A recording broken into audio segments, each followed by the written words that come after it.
Bien-aimés, nous voulons encore vous saluer dans le nom puissant de Jésus de Nazareth. Et nous rendons grâce à Dieu pour votre vie et pour la faveur, pour la grâce que le Seigneur vous apporte dans votre maison. Le souffle de vie, ce n'est pas un homme qui donne un souffle de vie, c'est Dieu qui donne le souffle de vie. C'est pourquoi je suis heureux d'être en contact avec vous et autour de la parole de Dieu. Parce que la meilleure nourriture, c'est la parole du Seigneur. Alléluia. Aujourd'hui, le thème que le Seigneur me donne pour votre exhortation est que toute l'écriture témoigne de Jésus-Christ lui seul. C'est le titre. Toute l'écriture témoigne de Jésus-Christ lui seul. Mais prions le Seigneur pour rentrer dans les détails. Père, je vais encore te célébrer, te magnifier, te rendre toute la gloire. Toi seul qui es bon, tu n'as point changé. C'est pourquoi je te loue de ce que véritablement tu m'accordes encore la santé. Et ceux aussi qui écoutent ce message, tu leur as accordé la santé. Je prie, Père, et que tu leur donnes la bonne compréhension et que tu leur accordes véritablement, ô Seigneur, le mystère révélé de ta parole. Béni sois-tu de ce que véritablement tu l'as fait ainsi, au nom de Jésus. Amen. Alors, frère, c'est une joie pour moi, une joie parfaite de vous retrouver. Toi qui m'écoutes un peu partout dans le monde, quel que soit le continent, que le Seigneur te bénisse. Ce message est pour toi. Et remarquez, au temps de Noé, Noé était le seul qui avait le vrai message. Il y avait beaucoup de prédicateurs en ce temps. Et ces prédicateurs-là prêchaient aussi. Ils disaient même à leurs enfants, mariez-vous. Mais lorsque le déluge est venu, la Bible dit tous ces prédicateurs, tous ceux qui se mariaient, mangeaient, buvaient, ils étaient dans la joie. Le déluge les emportait tous. Mais vous allez remarquer que la Bible dit 8 personnes ont été sauvées. Et c'était la famille de Noé. Alléluia. Et ça, c'est un mystère de ce que Dieu sauve 8 personnes sur toute la terre. Entre-temps, les vieillards flottaient sur l'eau et des bébés et des femmes enceintes. Frère, des gens pleuraient partout. Parce que quand le jugement vient, il n'y a plus de miséricorde. C'est pourquoi le temps est venu d'entendre cette parole. Quel que soit le lieu où tu te trouves, même si tu es malade, et que cette parole tu l'entends, le Seigneur va te guérir au nom de Jésus. Et je crois que cette parole est la puissance de Dieu. C'est pourquoi l'apôtre Paul pourrait le dire, je n'ai point honte de l'évangile, c'est la puissance de Dieu pour le salut de quiconque croit. Alléluia. Donc le royaume de Dieu, c'est la puissance. Et c'est le message réel de Jésus-Christ. C'est pourquoi le titre de mon message, Jésus-Christ, c'est-à-dire toute l'écriture témoigne de Jésus-Christ. Toute l'écriture témoigne de Jésus-Christ. Dans Ecclésiaste chapitre 1, versets 9 à 10, je lis la parole. La Bible dit, ce qui a été, c'est ce qui sera. Et c'est ce qui s'est fait. Et c'est ce qui se fera. Il n'y a rien de nouveau sous le soleil. S'il y a une chose dont on dit que voici ceci, c'est nouveau, cette chose existait déjà dans les siècles qui nous ont précédés. La Bible nous dit qu'il n'y a rien de nouveau sous le soleil. Ce que nous voyons aujourd'hui, la Bible nous dit qu'il n'y a pas quelque chose de nouveau. Donc c'est important que nous devons croire. Jésus a dit que son avènement sera comme le temps de Noé. Son avènement sera comme le temps de Lot, c'est-à-dire Sodome et Gomorrhe. De la même manière, Lot était à Sodome. Et la Bible dit que c'est lui seul qui a été sauvé avec ses filles et sa famille. De la même manière, Jésus reviendra. C'est-à-dire, quand nous regardons l'actualité actuelle, quand nous regardons le monde actuel, nous savons que nous sommes à Sodome. Quand nous voyons ce qui se passe, oh, il n'y a plus de respect. Oh, actuellement, oh, le sexe est exposé. Actuellement, la sexualité est exposée. Quand nous regardons tout ça, nous savons que nous sommes à Sodome. Mais Jésus dit, quand il reviendra, de la même manière qu'il est parti, il est rentré à Sodome. Et il a fait sortir Lot et sa famille. C'est comme ça qu'il viendra chercher son épouse. C'est comme ça qu'il viendra chercher son église. C'est pourquoi la Bible dit qu'il n'y a rien de nouveau sous le soleil. Dans le même livre d'Ecclésiaste chapitre 3, versets 14 à 15, la Bible dit quoi? Que j'ai reconnu que tout ce que Dieu fait durera toujours. Qu'il n'y a rien à y ajouter et rien à en retrancher. Et que Dieu agit ainsi afin que nous le craignons. Ce qui est a déjà été. Et ce qui sera a déjà été. Et Dieu ramène ce qui est passé. La Bible dit ce qui sera, c'est-à-dire le futur, notre futur, a déjà été. Donc frère, Il n'y a rien de nouveau sous le soleil. C'est ça le message que tu dois comprendre. C'est pourquoi la Bible nous dit toute l'écriture témoigne de Jésus-Christ. Toute l'écriture témoigne de Jésus-Christ.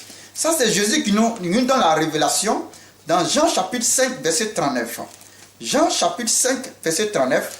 Jésus était avec ses disciples. Et il était devant les pharisiens, les sadducéens. Ceux-là même qui ont la loi de Moïse, mais qui méprisaient Dieu. Ceux-là même qui ont pris la loi de Moïse pour faire pour eux. Mais lorsque le Christ est apparu, ils n'ont pas reconnu le Christ. Jusqu'à même à le mépriser et à le tuer. C'est de la même manière. Christ viendra confondre ce qui se dit sage dans ce monde. Christ viendra confondre ce qui se dit intelligent. C'est pourquoi il est venu. Il était devant les pharisiens et il a donné cette parole. Il dit, vous sondez les Écritures. Jean 5, verset 39. Vous sondez les Écritures parce que vous pensez avoir en elles la vie éternelle. Ce sont elles, c'est-à-dire les Écritures, qui rendent témoignage de moi. Et Jésus est en train de nous dire et que toute l'Écriture rend témoin de lui. C'est-à-dire au commencement, quand Dieu dit la terre était informe et vide, et la terre était dans l'eau, et que les ténèbres couvraient, l'Esprit de Dieu se mouvait au-dessus des eaux, quand Dieu parlait ainsi, tout cela, toute cette parabole parlait de Jésus-Christ. Quand tu vois tout ce qui s'est passé dans la Bible, quand tu vois tous les prophètes, ils ont manifesté une seule personne, Jésus-Christ. Alléluia. Alors, c'est pourquoi je suis venu t'annoncer que toute l'écriture témoigne d'une seule personne, Jésus de Nazareth. Et c'est ce que lui-même dit. Aujourd'hui, beaucoup sondent les Écritures parce qu'ils veulent trouver le mariage. Beaucoup sondent les Écritures parce qu'ils veulent trouver la bénédiction matérielle. Beaucoup sondent les Écritures parce qu'ils veulent avoir des villas. Beaucoup sondent les Écritures parce qu'ils veulent avoir des maisons. Beaucoup sondent les Écritures parce qu'ils veulent avoir des choses, des voyages, enfantement. C'est bien beau d'avoir tout ça. Mais la Bible dit, tu peux avoir tout ça et puis demain se retrouver en enfer. Alléluia. Et souvenez-vous ce que Jésus a dit dans Matthieu chapitre 7. Il dit en ces jours-là, beaucoup diront, Seigneur, n'avons-nous pas prophétisé en ton nom? N'avons-nous pas chassé des démons en ton nom? N'avons-nous pas fait beaucoup de miracles en ton nom? Il leur dira, je vous ai jamais connu, vous qui commettez l'iniquité, retirez-vous de moi. Alléluia. C'est-à-dire, tu peux prophétiser sur cette terre, mais ce n'est pas à l'Esprit de Dieu. Mais tu as quand même prophétisé. C'est-à-dire, tu peux chasser les démons, mais ce n'est pas par l'Esprit de Dieu. Mais tu as chassé quand même les démons. Si Jésus dit, je ne vous ai jamais connu, c'est que dès le départ, tu n'as jamais reçu le Saint-Esprit jusqu'à ce que tu meurs. Alléluia. Donc, c'est important de connaître ces choses. Il dit, toute l'Écriture témoigne de lui seul. Toute l'Écriture témoigne de sa personne. Parce que dans Apocalypse chapitre 19, la Bible dit, Jésus lui-même s'appelle la parole de Dieu. Et Jean chapitre 1 aussi a dit, au commencement était la parole, et la parole était Dieu. Alléluia. Et cette parole-là a pris un corps. Le Verbe s'est fait chair, et il est venu habiter au milieu de nous. Mais les siens n'ont pas reconnu, les siens l'ont tué. Alléluia. Donc c'est important de connaître ces choses. Alléluia. Alléluia. Dans Jean chapitre 1, verset 45. Jean chapitre 1, verset 45. Regarde quelque chose qui s'est passé. La Bible dit, il y avait un homme qu'on appelle Philippe. Il était de Bethsaïda. Et ce Philippe a croisé un homme qu'on appelle Nathanaël. Il dit la parole. Philippe rencontra Nathanaël et lui dit, nous avons trouvé celui qui Moïse a écrit dans la loi et dont les prophètes ont parlé, Jésus de Nazareth, fils de Joseph. Je répète. Il dit, nous avons trouvé celui de qui Moïse a écrit dans la loi. C'est-à-dire, tout ce que Moïse a écrit dans la loi. Les 5 livres de Moïse parlaient uniquement d'une seule personne, de Jésus de Nazareth. Et il dit quoi? Et que les prophètes aussi ont parlé. C'est-à-dire, tous les prophètes qui ont parlé, jusqu'à ce que Christ vienne, ils ont parlé d'une seule personne. Alléluia. Ils ont parlé de Jésus-Christ de Nazareth. Lorsqu'il trouve dans une église, avec un prédicateur, et qu'il ne parle pas de Jésus, et qu'il parle de lui-même, frère, tu as le droit de quitter cette église, parce que c'est une mauvaise doctrine. Alléluia. La bonne doctrine est que nous enseignons et nous révélons ce qu'est Jésus-Christ de Nazareth. Car c'est lui la vie éternelle manifestée. C'est lui la révélation qui est cachée. Alléluia. C'est pourquoi il est important de connaître ces choses. Donc, ici, Philippe même, par l'Esprit de Dieu, a révélé à Nathanaël que Moïse et toute la loi et les prophètes ont parlé de Jésus de Nazareth. Alléluia. Alléluia. Mais regardez ce que Jésus lui-même il dit dans Luc chapitre 24, lorsque véritablement il était mort et il était dans ses 40 jours avant que il était mort, il était ressuscité. Il y avait les disciples d'Emmaüs qui partaient, qui marchaient. La Bible dit Christ les a croisés, Mais écoutons ce que Christ leur a dit. Dans Luc chapitre 24, à partir du verset 27, verset 26 d'abord, pour la meilleure compréhension. Ne fallait-il pas que le Christ souffre ces choses et qu'il entre dans sa gloire? Verset 27. Et commençant par Moïse et par tous les prophètes, il leur expliqua dans toutes les Écritures ce qui le concernait. Alléluia. C'est-à-dire, il a trouvé les disciples d'Emmaüs. Ces disciples-là qui ont travaillé avec Jésus. Mais lorsque Christ est ressuscité, eux-mêmes en tant que disciples, ils n'ont pas reconnu véritablement le Christ. Alléluia. Mais il a commencé à expliquer les Écritures. Il a parlé de Jésus. Il a dit que depuis le commencement, depuis Moïse jusqu'aux prophètes, et tous ont parlé de lui. Alléluia. Regardez le verset 44 et verset 45 du même chapitre, Luc chapitre 24. Puis Jésus leur dit, c'est là ce que je vous disais. Lorsque j'étais encore avec vous, qu'il fallait que s'accomplisse tout ce qui est écrit de moi dans la loi de Moïse, dans les prophètes et dans les psaumes. Alléluia. Jésus dit que ce qui est écrit de lui dans la loi de Moïse, dans les prophètes et dans les psaumes, c'est-à-dire tout l'Ancien Testament, avant que le Nouveau Testament ne soit écrit, parlait uniquement de Jésus de Nazareth. Il parlait de notre roi. Alléluia. Il ne parlait pas de ton papa. Il ne parlait pas de ta personne. La Bible dit, toute l'écriture parlait de Jésus de Nazareth. Et c'est important de connaître ces choses. Et il est dit ainsi, et il a ouvert l'esprit afin qu'ils comprennent les Écritures. Alléluia. C'est-à-dire l'écriture que je tiens dans ma main. La Bible Logos que vous voyez, et la Bible qui est faite dans parabole, si cette parole-là, toute cette parole est écrite pour une seule personne, Jésus de Nazareth. Parce que la parole qui est sortie de la bouche de Dieu, la parole manifestée, cette parole s'appelle Jésus. Alléluia. Cette parole s'appelle Yeshua. Alléluia. Quand nous regardons toute la nature c'est Jésus-Christ. Alléluia. C'est pourquoi la Bible dit dans Somme chapitre 19 que le soleil est un époux. Alléluia. Et l'époux qui sort de sa chambre et que du matin et que le soir il vient se coucher avec sa femme. Et c'est-à-dire le soleil aussi était Jésus-Christ. Alléluia. Le soleil aussi s'appelle Jésus de Nazareth. Alléluia. Toute la nature, c'est le Yeshua Hamashiach. Toute la nature, quand tu vois, toute la nature, c'est Jésus de Nazareth. C'est pourquoi quand il est venu, il dit je suis la source d'eau. C'est pourquoi quand il est venu, il dit je suis l'homme, le fils de l'homme. Quand il est venu, il dit je suis le lion de la tribu de Juda. Quand il est venu, il dit je suis l'agneau. Vous voyez, Christ est tout. Il est le grain de sénévé, il est le grain de blé. Il est la terre qui est sortie le troisième jour dans la création. Alléluia. C'est pourquoi toute l'écriture parle de lui et l'écriture ne parle de personne que de lui. Alléluia. C'est pourquoi apôtre Pierre met en garde l'église dans 1 Pierre chapitre 2 verset 20. Il est écrit, 2 Pierre chapitre 2 verset 20, il est écrit, sachez tout d'abord vous-même qu'aucune prophétie de l'écriture ne peut être un objet d'interprétation particulière. Frère, c'est-à-dire quand tu commences à lire la parole de Dieu, tu ne dois pas voir quelqu'un d'autre. Tu ne dois pas voir Branham. Tu ne dois pas voir ton pasteur. Tu ne dois pas voir tes enfants. Quand tu commences à lire les Écritures, tu dois voir une seule personne, Jésus de Nazareth. Apôtre Pierre nous dit que l'Écriture ne doit pas faire l'objet d'interprétation particulière. Parce que quand nous regardons le cas de Joseph, Joseph était en prison et Joseph lui-même qui a souffert, vendu par ses frères, et c'est Joseph-là, véritablement, est devenu roi en Égypte. Et il est devenu gouverneur en Égypte. Frère, mais quand quelqu'un qui est en train de prêcher, et il dit que c'est Joseph là, c'est lui-même, c'est Joseph, de manière que Joseph a souffert, c'est comme ça lui aussi, comme il a souffert là, donc c'est lui aussi, il s'appelle Joseph. Alléluia. Mais la Bible nous dit, c'est Joseph là, il a manifesté le Seigneur. Il a manifesté le Christ lui seul. Alléluia. Il a été vendu par ses frères. Est-ce que le Christ n'a pas été vendu aussi par les siens? Parce que les descendus, les siens, n'ont pas reconnu.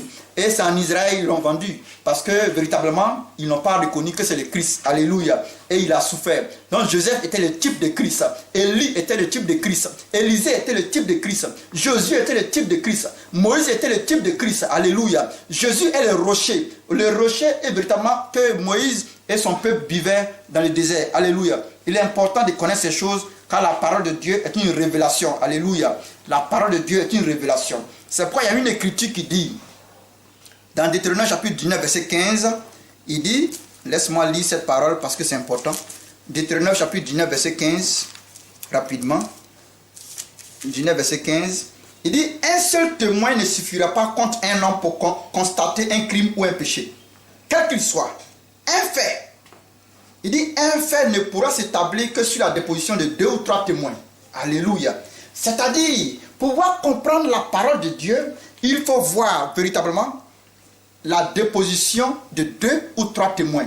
Tous ceux qui ont parlé de la parole de Dieu, tous les auteurs, tous les 40 auteurs, véritablement, ce sont des témoins oculaires. Ce sont les témoins, tous ceux qui ont parlé de Jésus-Christ. C'est pourquoi toute la parole parle de Jésus-Christ. C'est pourquoi, pour montrer qu'une vérité est une vérité biblique, une vérité sûre, il faut véritablement voir en témoignage 2 ou 3 faits. Alléluia. Donc c'est dans la parole de Dieu, tu vois un témoignage. C'est-à-dire Josué a dit quelque chose. Et Isaïe est venu confirmer. Et dans le Nouveau Testament, quelqu'un doit venir dire, c'est que c'est une vérité, donc tu ne dois pas discuter. Alléluia.